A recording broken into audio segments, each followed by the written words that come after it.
بریم موتر بالا شد مستقیم در موتر بریم.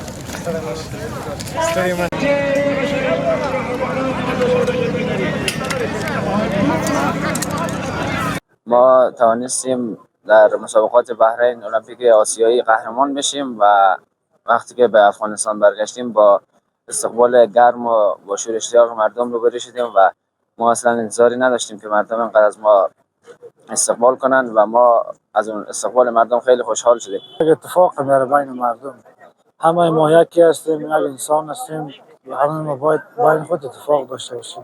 هزاره، تاجک، پشتون همه ما یکی هستیم و خیلی خوشحال هستیم که ما را به کاپیسا دعوت کردن و پکتیکا و از اینجا به خوست میریم و تشکر از مهمان نوازیتون.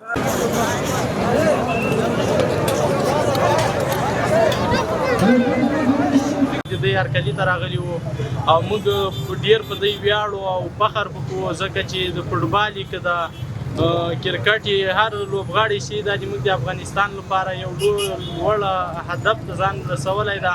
بالکل دا رقم د لوبې او دا رقم د تشویق د ملتونو د یووالي لپاره ډېر اړین ده.